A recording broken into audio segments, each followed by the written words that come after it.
Hello everyone, this is the second part of the series of videos on Supremum and Infimum. In this video we are going to give the definition of Infimum.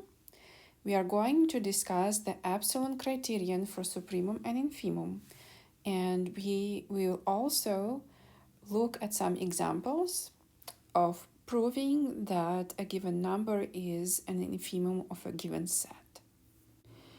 So before we go any further, let us recall two statements really from the previous video. So the first part of this series on Supremum and Infimum is a video that is linked in the description of this video down below. And so in that first video in the sequence, we discussed the completeness axiom of real numbers. And this axiom says that every set S that is bounded from above has a supremum. And we also discussed the definition of supremum of a set. So if we do have a set S that is bounded from above, it does have a supremum, but what is the supremum? So a supremum of a set that is bounded from above is a number. It's just a number that satisfies two properties. The first property is that that number B is an upper bound of the set S. Here in this picture, we see that the number B is indeed an upper bound for this set S that is drawn in blue ink. And this is because if we take any x that is an element of the set S, so for every x in S, x is less than or equal to b. So this implies that b is an upper bound for S. But is b a supremum for S? So to be a supremum for S, b has to be the smallest upper bound for the set S. So let's see, what if we took any other upper bound for the set S? So for example, this number C is also an upper bound for the set S because it is clearly to the right of any element that belongs to S. So C is an upper bound for the set S, and C is going to be greater than or equal to B. So for every C, real number, such that C is an upper bound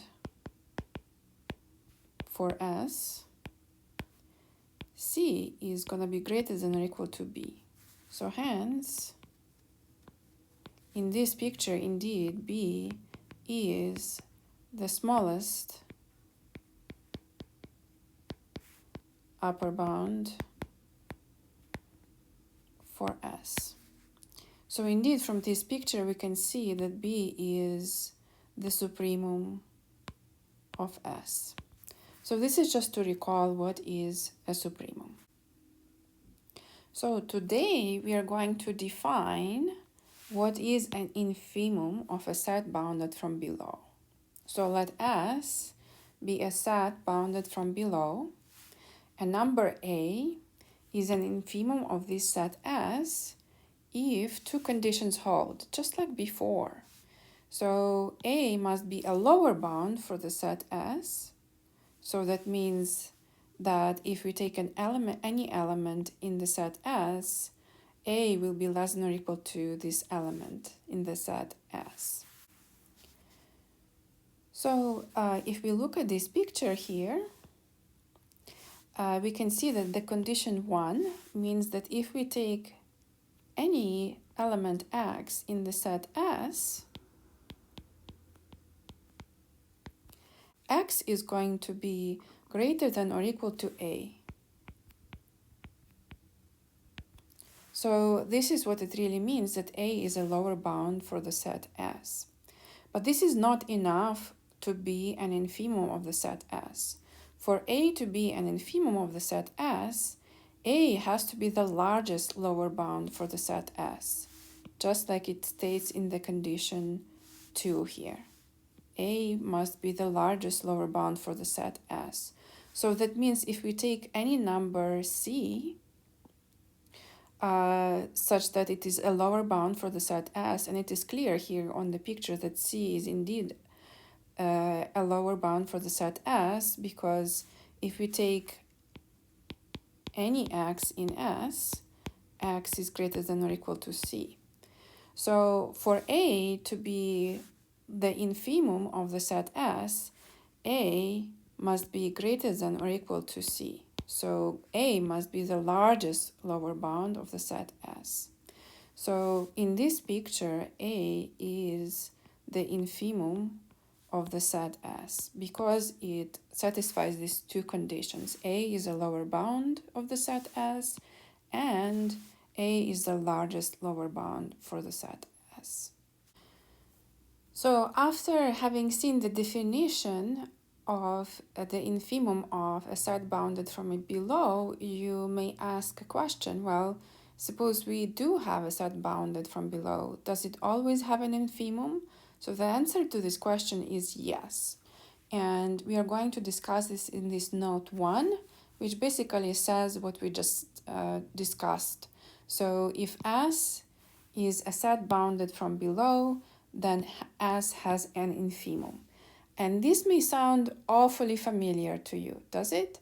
So if we recall the completeness axiom that we have discussed in the previous video and also in this video, we will remember that if B is a set that is bounded from above, then B has supremum.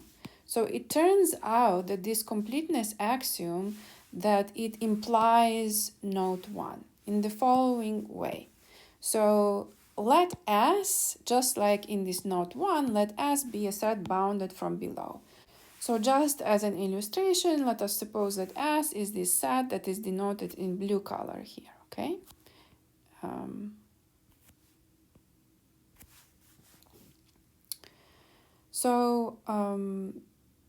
It is clear that this set S is bounded from below, right? You can see that, for example, negative 2 is a lower bound for the set S. If we look at the set that we denote negative S here, so it's just, you may notice that negative S is just a reflection of the set S across the point 0, okay? So the set negative S consists of all of the numbers negative x such that x is in S. And let us denote this set by B. So you can spend a little bit of time, but you can prove that B is bounded from above. But then, by our completeness axiom, this implies that there exists a number B that is a supremum of the set capital B.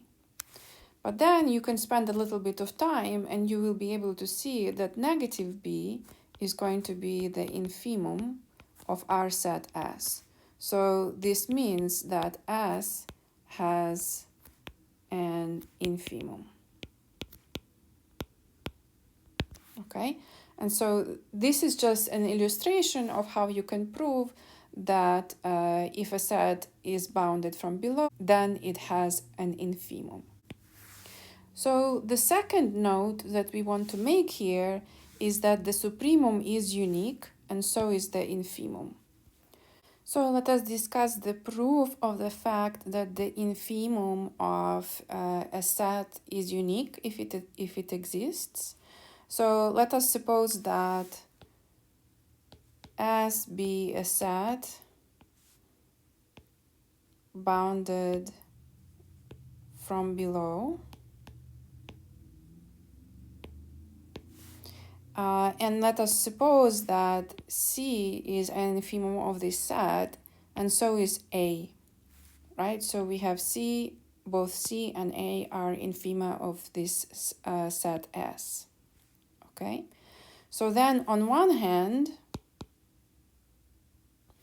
because A is infimum of the set C, so it is the largest lower bound of the set S is the largest lower bound of S, but that implies that A is greater than or equal to C. But C is also the largest lower bound of the set S, because C is also the infimum of the set S. So but C is also the largest lower bound of S. So then C is greater than or equal to A. So, but then if we combine these two inequalities, A is greater than or equal to C and C is greater than or equal to A, we can conclude that A is equal to C, right? So if there is an infimum, then it is unique. And so that would be the end of the proof of the fact that the infimum is unique. And you can prove that the supremum is unique in just the same manner. So the next thing that we are going to discuss is the epsilon criterion for supremum. So sometimes it is convenient to prove that a number is a supremum of a given set using just the definition of supremum. But sometimes it's actually easier to do if we use the epsilon criterion for supremum. So the criterion states the following. So if we have a set S that is bounded from above, then a number B is the supremum of the set S if and only if, so this double F stands if and only if, B is an upper bound for the set S, which doesn't sound any different from the definition.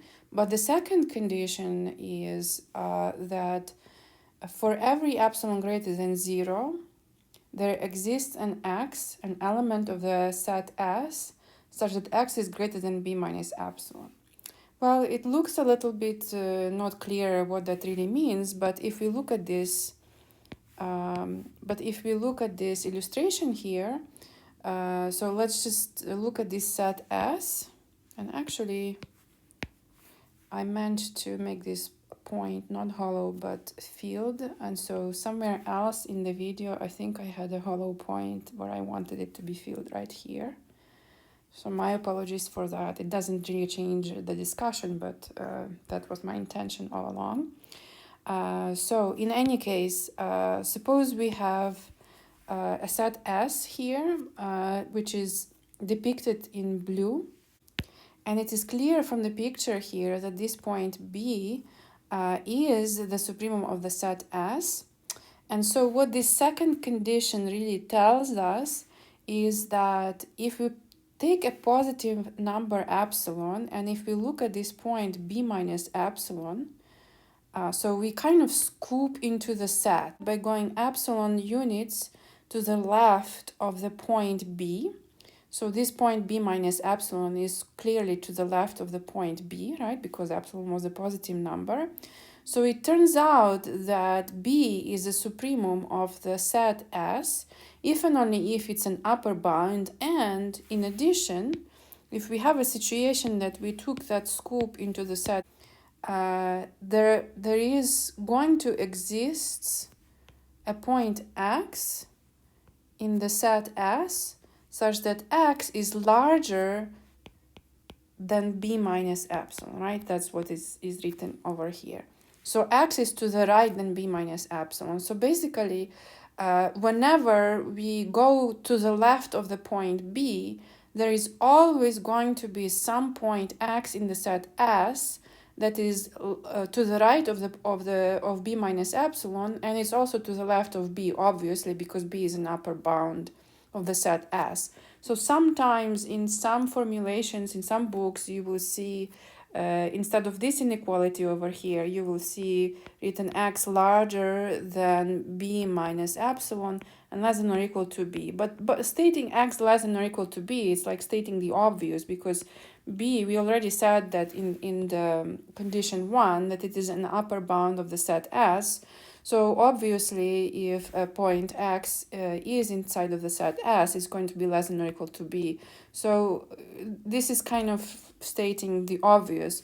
What is really important in this condition too is that for every epsilon greater than 0, there will be an element x in the set S such that x is larger than b minus epsilon. That is really the crux of the matter in this theorem. So let us pause a little bit here to prove only one implication here in this theorem, because this is an if and only if statement. So technically, to prove this theorem, we would need to prove both implications in the if and only if statement. So let us assume that B is the supremum of the set S. So let us prove that 1, B is an upper bound for the set S, and 2, that this statement holds. This statement, I'm not gonna repeat it, you've heard it many times already.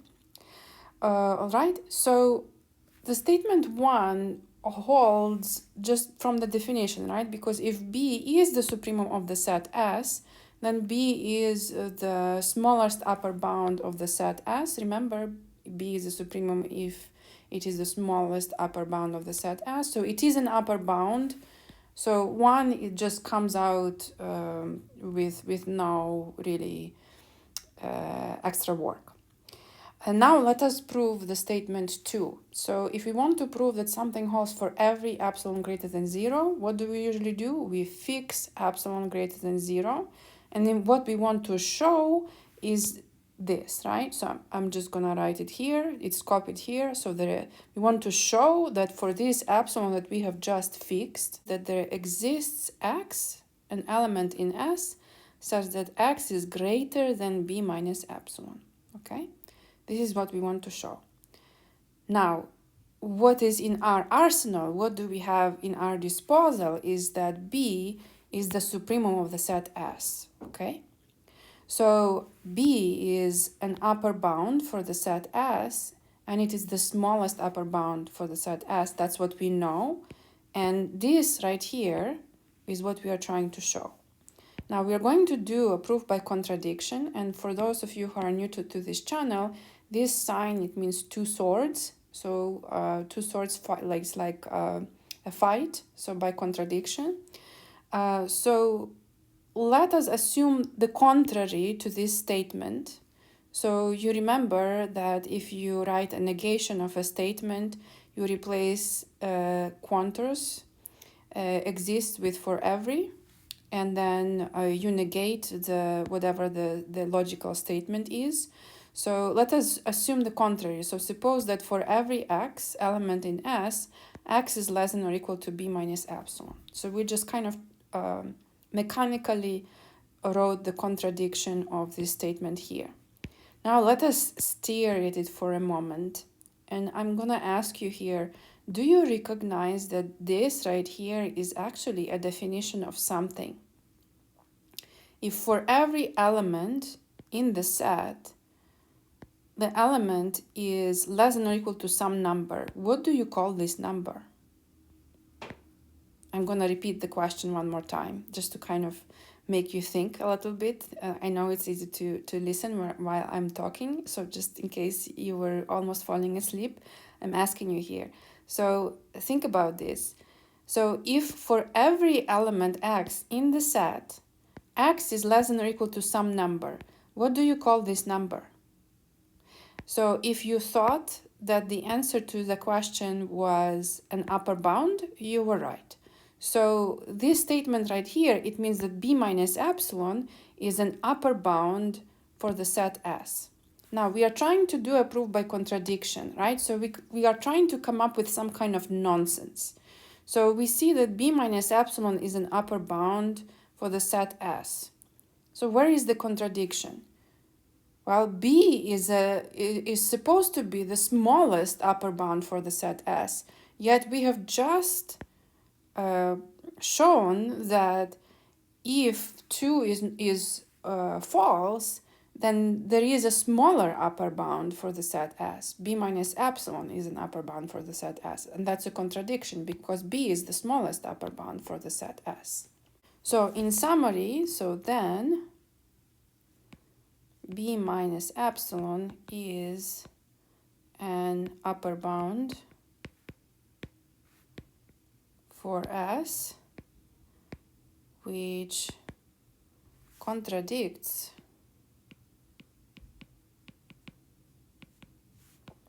that B is the smallest upper bound for S. And that finishes the proof of one of the two implications in this theorem, okay? So the other implication is similar. You're welcome to try to prove it by yourself. So let us now look at a very similar theorem, the epsilon criterion for infimum. So it's a very similar theorem, except it's an epsilon criterion for infimum.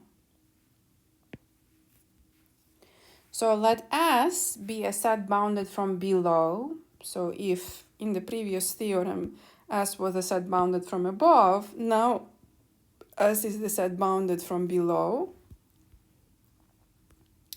Then a number A is an infimum of the set S if and only if the first condition is that A is a lower bound for the set S. And the second condition is that for every epsilon greater than 0, there is an X, an element of the set S, such that X is less than A plus epsilon. And so again, here in the illustration, I meant this point to be not hollow, but filled. So in this illustration, the set S is marked in blue color. Just in this illustration, A is the infimum of the set S.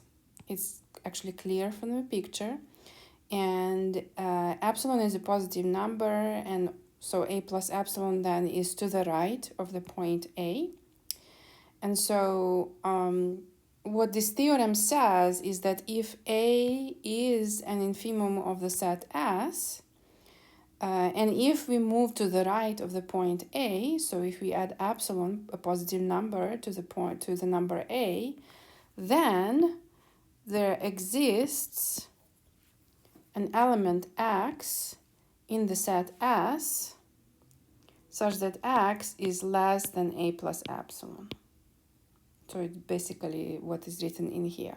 Now it is clear if A is an infimum of the set S, then of course A is a lower bound of the set S, so X is greater than or equal to A. So in some books you will see this inequality right here written as X is greater than or equal to A and less than A plus epsilon. But this point, this portion of the inequality is really obvious because in condition A, we already stated that A is a lower bound for the set S, so it's not necessary to write this down. So really the crux of the matter is that X is less than A plus epsilon. All right, so again, this is an if and only if statement, right? So if conditions 1 and 2 hold for a number A, then that number is an infimum of the set S, and vice versa. If A is an infimum of the set S, then conditions 1 and 2 hold for that number A. So let us now look at an example. As I promised, there is an example. So let us consider this set S that consists of these types of points. 1 plus negative 1 to the power n over n, where n can be any natural number. So what we want to do here with this set S, first of all, we want to find the infimum of the set S. We kind of want to guess what that infimum is. But obviously we're going to make an educated guess. And then we are going to prove that whatever it is that we find is indeed the infimum of the set S. So let us begin with trying to explore what this set S is. So let's just look at the elements of the set S. So n is a natural number here. So if n is equal to 1, then this quantity 1 plus negative 1 to the power n over n is going to give us, what do you think it's going to be? Well, I wrote it here, it's 0. If n is equal to 2, 1 plus negative 1 to the power n over n is 1 plus 1/2. I wrote it this way, 1 plus 1/2 deliberately. Sometimes it's easier to see the pattern if you do not add things up. N equals to 3, then this quantity is equal to 1 minus 1/3. So let's just denote xn to be this quantity, 1 plus negative 1 to the power n over n.